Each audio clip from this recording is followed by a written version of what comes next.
7 kesalahan YouTuber pemula yang membuat channelnya sepi dari penonton. Halo teman-teman, berjumpa kembali dengan saya di channel Bianca Tutorial. Bagaimana kabarnya teman-teman? Sehat selalu? Tetap melaksanakan saling kunjung antar YouTuber pemula. Oke teman-teman, pada kesempatan kali ini saya akan memberikan sharing atau pengalaman ada 7 kesalahan yang sering kita lakukan sebagai YouTuber pemula atau sebagai konten kreator pemula yang akhirnya membuat channel kita sepi penonton. Harus diingat teman-teman ya, dipahami, dilihat sampai full biar tidak gagal paham, sehingga untuk melangkah selanjutnya kita tidak ragu-ragu lagi dan kita tidak melakukan kesalahan, supaya channel kita tidak menjadi channel yang sepi seperti kuburan. Wah. Oke teman-teman, yang pertama adalah target penonton tidak jelas. Jadi pada saat kita mengawali pertama untuk membuat suatu konten, kita harus mempunyai target menonton kita itu anak-anak atau remaja atau dewasa atau bahkan orang tua atau ibu-ibu atau bapak-bapak ya. Itu harus jelas targetnya. Kalau targetnya sudah jelas, maka kita akan membuat suatu isi konten itu lebih mudah daripada kita tidak mempunyai target. Sehingga asal kita membuat, itu kan bisa dilihat pada analitik.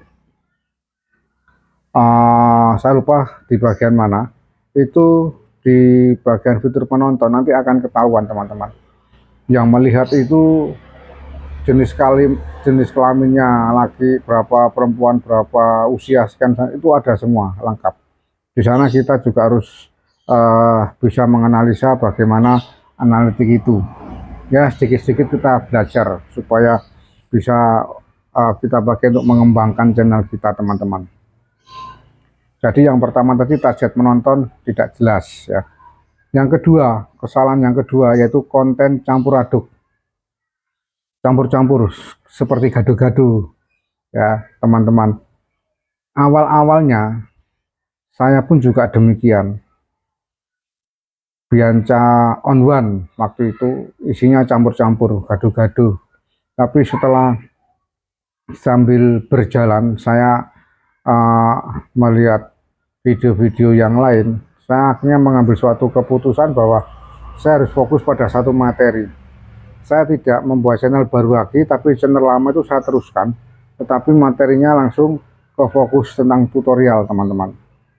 Kemudian dalam perjalanan waktu, Bianca on one, nama channelnya saya ganti menjadi Bianca Tutorial. Bukan berarti kita tidak boleh membuat channel atau konten campur-campur, boleh-boleh saja. Dari sekian banyak channel yang seperti itu mungkin bisa dihitung dengan driji, dengan jari tangan berapa yang sukses, dan itu juga perlu waktu lama teman-teman. Apalagi kita sebagai pemula, lebih baik kita lebih fokus kepada satu konten saja, sehingga rekomendasi YouTube mudah dibaca. Sistem YouTube lebih mudah untuk merekomendasikan setiap video yang ada di channel kita teman-teman. Kemudian kesalahan yang ketiga, tidak mempelajari aturan YouTube. Di sana sudah banyak ketentuan-ketentuan yang dimunculkan oleh YouTube pada websitenya, yaitu pada bantuan YouTube. Di sana ada aturan-aturan teman-teman. Jadi kita paling tidak kita harus tahu lah. Tidak paham betul tidak masalah, paling tidak kita harus tahu aturan-aturan apa yang diperbolehkan dan tidak diperbolehkan, sehingga tidak membuat kita salah melangkah. Contohnya aja yang tidak diperbolehkan, yang selalu saya ingat di sini adalah membuat video yang mengandung kekerasan, membuat video yang mengandung pornografi, membuat video yang tentang ras ya, tentang agama, tentang suku. Ya, itu tidak diperbolehkan oleh YouTube, sehingga supaya tidak menimbulkan suatu kesalahpahaman bagi orang lain ya, itu tidak diperbolehkan. Itu salah satu contoh yang aturan-aturan yang YouTube keluarkan, teman-teman. Kemudian yang keempat, kesan yang keempat, ada orang yang mengatakan sub atau sub atau ada istilah lain saling kunjung. Kalau hal yang satu ini, teman-teman, salah dalam melakukan sub atau salah dalam melakukan saling kunjung, oke, saya percaya itu akan menjadi korban bagi kita sendiri, hilangnya subscriber yang sudah masuk ya. Tetapi kalau kita melakukan saling kunjung dengan benar dan tahu caranya dan tahu tekniknya, bagi saya pribadi nggak masalah, karena saya sudah melakukan itu dan sampai saat ini saya selalu melakukan itu, saling kunjung kepada sesama pemula untuk mengenalkan ya, untuk mengenalkan. Kali itu yang kita lakukan dengan cara yang benar, ada aturannya, tahu triknya, bagi saya pribadi nggak masalah. Tapi kalau kita tidak tahu triknya kemudian kita asal melakukan, ya mungkin yang rugi juga kita sendiri, teman-teman ya. Itu poin yang keempat. Untuk melakukan saling kunjung kemudian dengan metode yang lain juga tentang upload video, silakan teman-teman buka di channel saya, di sana sudah ada tentang videonya, teman-teman ya. Kemudian kesalahan yang kelima, jadwal upload tidak konsisten. Jadwal upload tidak konsisten, maksud saya di sini saya tidak menekankan kepada jam, teman-teman ya, karena jam itu kadang-kadang juga berubah. Di analitik itu ada teman atau penonton yang melihat video kita jam sekian, itu pun kalau kita praktekkan tidak semuanya cocok, teman-teman ya.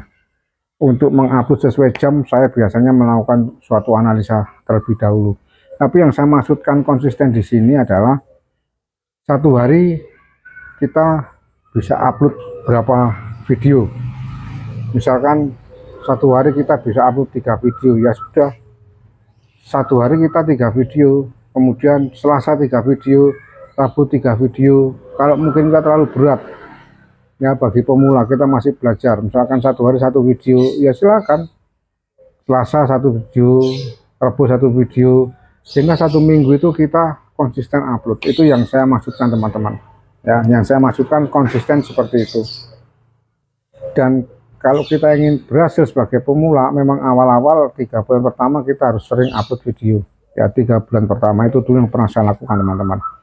Kemudian kesalahan yang keenam, upload video langsung publish. Jadi pada saat kita sudah membuat video kemudian kita upload, pada settingan visibilitas itu jangan disetting publish dulu, teman-teman. Kita setting tidak publish. Karena apa? Setelah kita setting tidak publish kemudian upload, kita masuk ke YouTube Studio, kemudian kita lihat lagi, kita cek lagi judulnya sudah betul belum, deskripsinya sudah benar tidak, kemudian komentar sudah disetting belum ya, dan lain-lain yang terkait dengan video itu, teman-teman ya.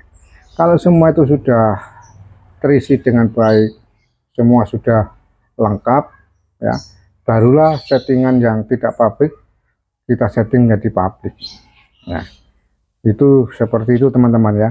Jadi pada saat kita habis upload video pertama kali itu jangan langsung dipublish, teman-teman ya, tapi tidak publik dulu. Kemudian yang ke-7, tidak share video ke media sosial ya. Ada yang katanya kalau nge-share di media sosial nanti ada masalah. Enggak, di YouTube itu ada tanda panah melingkar seperti ini, teman-teman. Nah, itu kalau diklik itu kan tujuannya untuk kita men-share video kita ya. Jadi kalau kita punya media sosial dan tidak kita manfaatkan, ya itu sangat rugi sekali, teman-teman. Jadi bagaimana supaya video kita itu juga dikenal ya oleh orang lain secara alami, kita juga mengenalkan melalui media sosial ya, media sosial yang ada, yang kita punyai ya, kita share ke sana untuk memperkenalkan video yang sudah kita buat. Apalagi kita orang biasa, kita orang kecil, kita orang awam, kita pemula. Kita harus melakukan itu teman-teman. Kalau kita tidak melakukan share ke media sosial itu kesalahan besar. Kecuali kalau kita artis, bikin satu video aja sudah melambung tinggi, bukan main gitu. Jadi 7 hal di sini kalau betul-betul kita pahami, maka kita melangkah menjadi seorang YouTuber pemula atau konten kreator pemula itu tidak akan menemukan suatu hambatan. Oke teman-teman, di sini yang bisa saya sampaikan. Terima kasih, salam sehat untuk keluarga, salam sehat juga untuk semuanya.